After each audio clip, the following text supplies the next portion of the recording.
આમાં કાંઈ એવડું મોટું કામ આમ ગણવા જોઈએ તો નથી, પણ એની ગંભીરતા લેવામાં આવતી નથી ને આપણે પણ હું માનું ત્યાં સુધી એકલ ડોકલ બધી પ્રયત્નો કર્યા છે,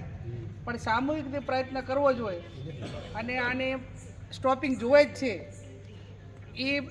રીતે લડત લડી હોત તો આટલા દિવસ ચાલુ પણ કદાચ એકાદ ટ્રેનનું સ્ટોપિંગ આપણને મળી ગયું હોત. પણ જાગ્યા ત્યાંથી સવાર સેન્ટ્રલ ગવર્મેન્ટ આધીન જે ડિપાર્ટમેન્ટ છે એના આ ગુજરાત સરકારમાં ગમે એટલું પેલું કરીએ અને અથવા તો જે આપણો સાંસદ સભ્ય એ પોતે વ્યક્તિગત ઇન્ટરેસ્ટ લઈને કે ના આ ખાલી આવેદનપત્ર પૂરતું અને ખાલી આ વેપારીઓ આવ્યા છે સાંભળવા પૂરતું નહીં, પણ ઈચ્છા શક્તિ હાથે એ કરે તો 100% સેન્ટ્રલ ગવર્મેન્ટનું છે તો કરી શકીએ. એટલે આપણે પરબતભાઈને પણ સર્વપક્ષીય કહીશું, આ કોઈ પક્ષના માટે નથી, આ એમાં ભાજપવાળાને જવાનું થાય, કોંગ્રેસવાળાને જવાનું થાય, આમ આદમી પાર્ટીવાળાને જવાનું થાય, કોઈને કાંઈ રાજકીય લેવા દેવા ન હોય. આમાં હું માનું છું કે રાજકીય આગેવાનોને તો કોઈને ટ્રેનની જરૂર પણ પડતી નથી, એ તો બધા જ પોતપોતાની ગાડીઓમાં જાય છે. પણ આમ જે વેપારી છે, પ્રજા છે, એમને સુરત હોય, મુંબઈ હોય, આ બધે જ્યાં વેપારી મથકો છે ત્યાં અવારનવાર પ્રસંગોપાત જવાનું થતું હોય એટલે સ્વાભાવિક છે ટ્રેનની જરૂર પડે.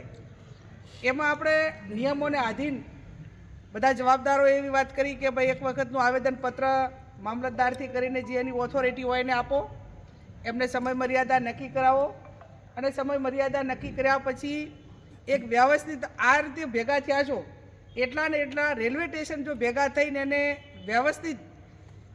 હિન્દીમાં અને જે વહીવટી રીતે જે એની રજૂઆત કરવાની થતી હોય એ મીડિયામાં આમ પ્રજા બોલે અને આમ પ્રજા બોલે તો એનો અવાજ એની ઓથોરિટી સુધી પહોંચે અને 100% એનો નિર્ણય આવે. હું આપ સૌને ખાતરી આપું છું કે આમાં કોઈ પક્ષાપક્ષીને થી દૂર રહીને એક આપણી બધાની જરૂરિયાત ને એક સામાન્ય માણસને પણ ઓછા ભાડાથી એને મુસાફરીનો લાભ મળી શકે. અને હવે ખાસ કરીને તો આ બાજુથી આપણે હરિદ્વારની ધાર્મિક જગ્યાઓ પર જવાનો પણ ખૂબ બધો ક્રેઝ છે અને સામૂહિક રીતે ફેમિલી સાથે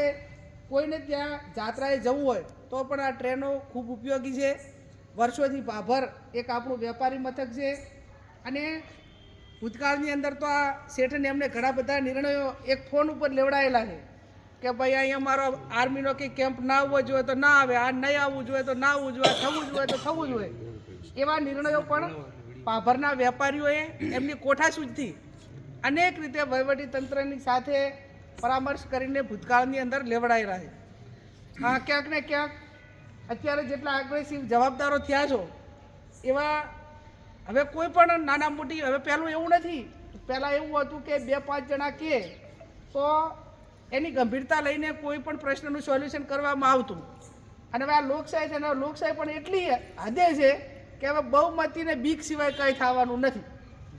કે હવે એમ લાગે કે હવે આ બધું સામે જ જવાનું છે તો જ એનો મેળ ઉતરશે. અને એટલા માટે કરીને પ્રજાનો દરેકના ડિપાર્ટમેન્ટો ઉપર કોઈપણ ક્ષેત્રની અંદર હક છે, અધિકાર છે અને એના ભાગરૂપે તમે બધા જે એક જવાબદારો છો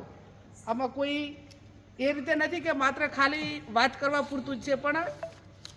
ખૂબ ગંભીરતાપૂર્વકની તમારી બધાની માગણી છે અને એ માગણી વહીવટીતંત્ર 100% ડિપાર્ટમેન્ટ ગ્રાહ્ય રાખશે